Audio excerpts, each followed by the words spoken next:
I'm very very much so sure that builds like this are what this build, I'm sure, refrains people from wanting to play Elden Ring, because this is at level 40.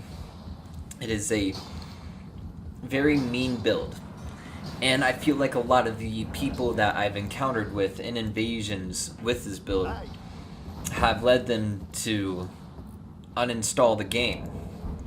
My hope is that people will look at a build like this and say, "Oh, I want to try invading. It looks fun. Like, to just mess around with people like this. What I want to try that for myself." There for invasions, to be an invader, there's like a necessary evil to it. I think this build surpasses that necessary evil by a landslide. But every invasion build should have at least some mean things to it. And I agree with the YouTubers that say it, because like you're not gonna win every invasion. Some builds or some co-op builds are just straight up mean. They don't have any what am I trying to say here? Like it's just ill-harbored feelings towards invaders that I've seen from some co-opers. I need more coffee. But yeah, no, this dude is named Bully. By the way, what's up YouTube? I'm Scrub the Tarnished. I'm a somewhat new Elden Ring invader. I've been doing this for almost a year now, and this is my first time doing low-level builds. This is at level 40.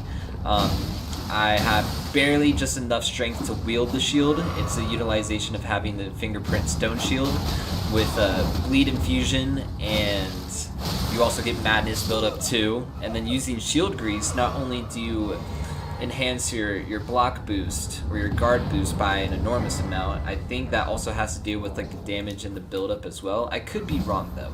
But the thing, you saw me earlier in this invasion throw down some madness warming stones. A good way to utilize that is by obtaining the Frenzy Flame ending, or like at least getting to the Frenzy Flame prescription and then going mad. And then when you use those Frenzy Flame warming stones, there's a 99% chance that at level 40, a lot of these co-opers don't have access to that yet. So it's good madness buildup to add on top of what the shield provides. So like I said, it's a mean build. What I've been recognizing at level 40 is that a lot of people are at Liurnia at this area, or this level of progression. Like I said, it's first time doing like low level invasions like this. So it's like 90% Liurnia. So I'm starting to get a feel for how this stuff works. But yeah, no, I thought that one was funny to include, not only for comedic effects like this, but that was karma for the host not giving me a proper hello, but instead jump attacking me. I keep forgetting that the Bloodhound's Fang gets a jump attack boost. That's just kind of what's built in with it. But I don't really see that boost a lot. Maybe I should just do like a jump attack build, like a frog build, because frogs go boing. Yeah. Here we are at Liurnia again. You would never guess. And Bartholomew, that's a hard name to say. I'm assuming that's what his name is a high-level phantom, because I saw him switch to like the fat armor. He has the Hand of Melania, and he was about to use one of the Black Flame incantations. I think I might do like a Black Flame build at like level 138 or 150. Not sure if I want to.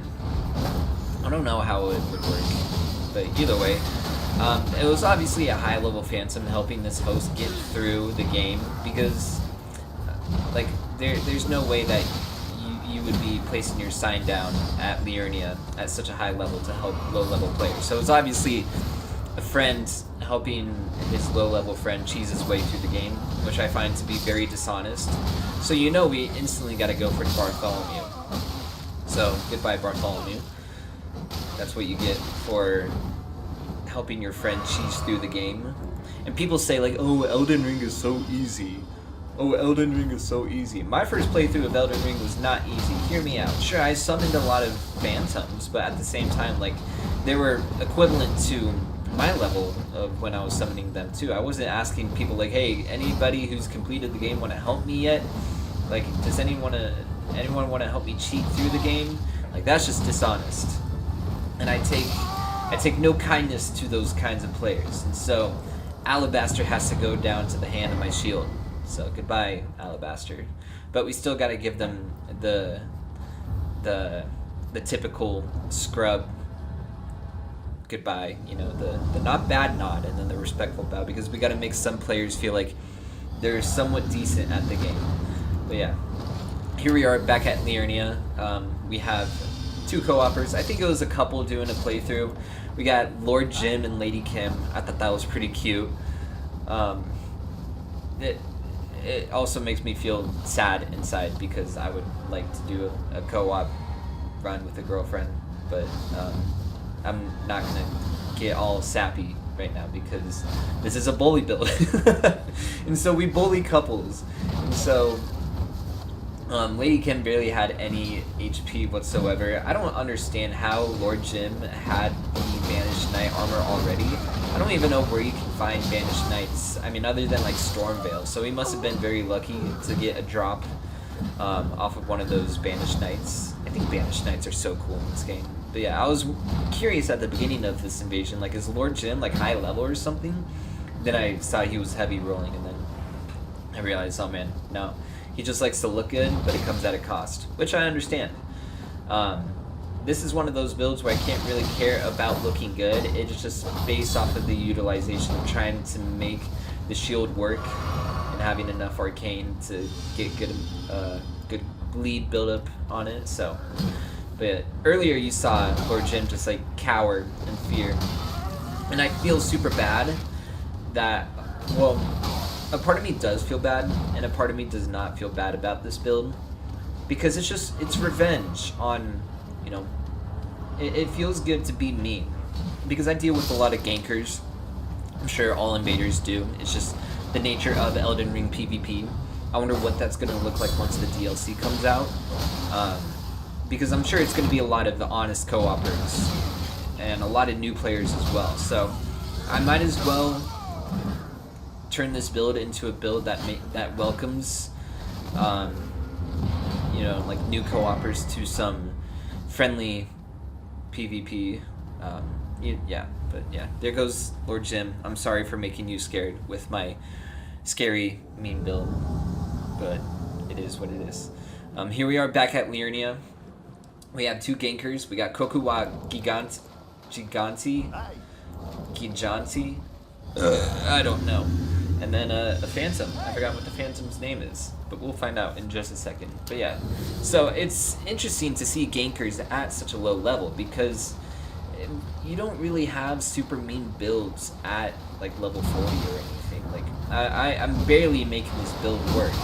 Like so if I got this build, I asked this one YouTuber. His name is Iced Estes, and love his style of Elden Ring invasion content. It's just very funky stuff, and he's cracked at invasions. And so I asked him, like, hey, can I use this build for my channel? And he said, yeah, go for it. So I'll give credits to his channel down below in the description. Really awesome content, worth checking out. But no, he made this build at level 10, so I'm assuming he started as a Wretch and then got just barely enough strength to wield the shield, but mine's at level 40. I don't know how he made it work. I mean, he has his stats in the description of that video too. I'll leave the link to the video as well, but it seems a lot more mean to use it at level 10 compared to level 40. Level 40 feels a little bit more honest. Plus, I just wanted to see what the player base is like at level 40. See, look how mean this is. Like, I'm just walking towards him. I'm not even sprinting trying to get roll catches.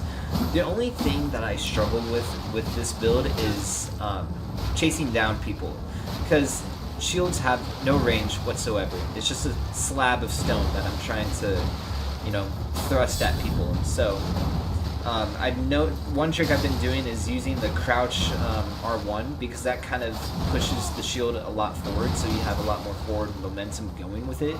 But like using like the running R1 or the R2, it's a little difficult. So it is what it is. People still are deathly afraid of it, but it is what it is. This is a mean build, and this is my payback to those who are mean when it comes to ganking.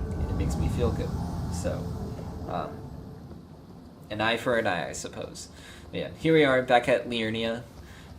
We have a wizard who was a phantom, and then the host, I forgot what the host name was, but this one was interesting. I totally thought, I was expecting to go against both of these players, but I think what happened is that the wizard saw my build and he was like, oh hell no, I'm just gonna sorry hosty, you're on your own on this one. And I completely understand his reasoning.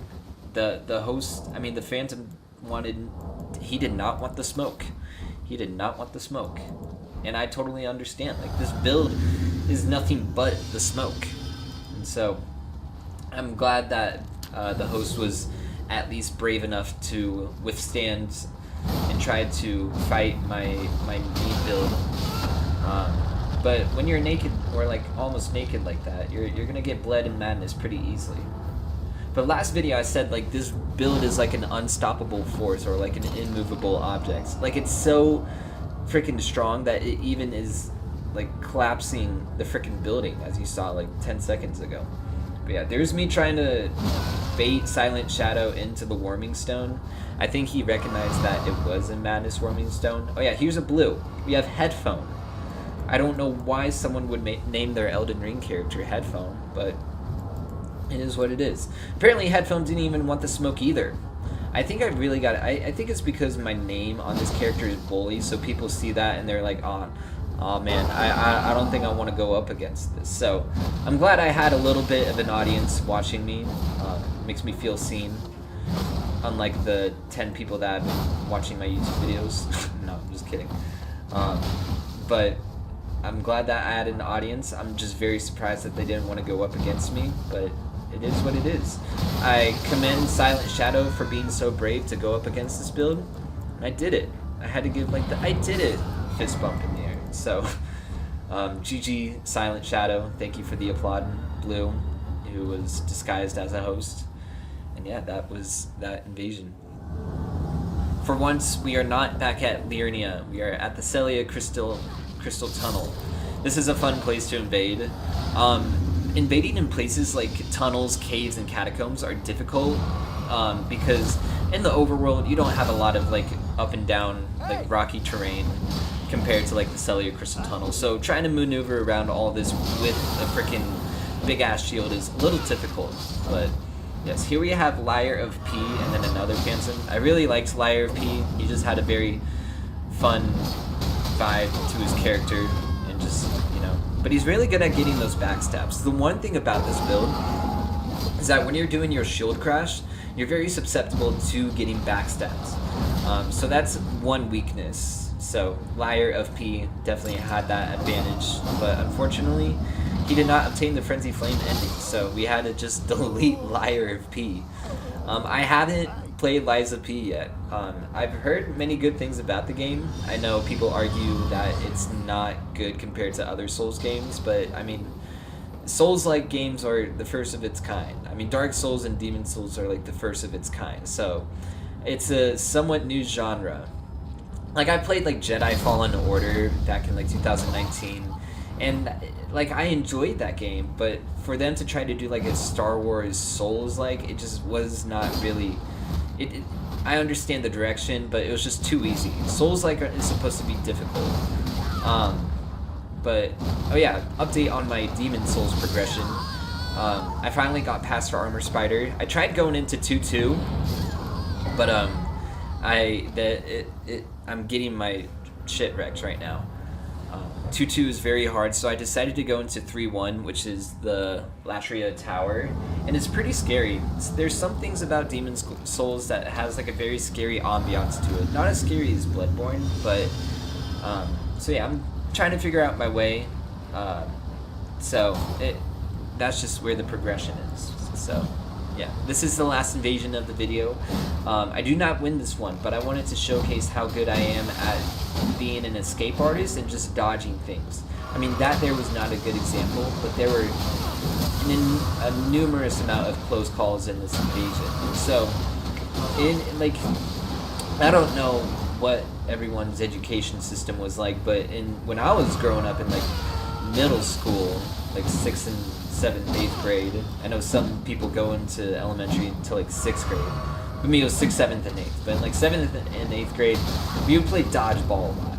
And one thing I was really good at is dodging the balls, but I was not good at throwing the balls. I was a puny little kid with no strength. I remember getting clapped in the face from a dodgeball by the best athlete in the middle school I was going to, and I took that like the young man that I was. But the point is that like finding openings to attack with this build is hard because you have 0 hyper armor with this shield. You have very slow attacks, and like when I'm trying to understand like the timing of like when the blocking comes when you do your shield crash. So either way, it was hard to be offensive in this invasion because in a small area like this, you don't really have much wiggle room to work with. So like obviously these guys drained me of my Estus,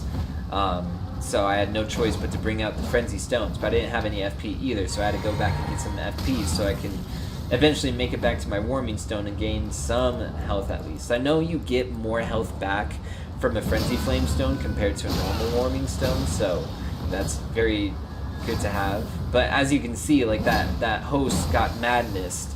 So I guess there's like a lingering madness buildup when you are in the vicinity of that Frenzy Flame Stone. So it has some good like utilization to combat, like especially if you stun someone.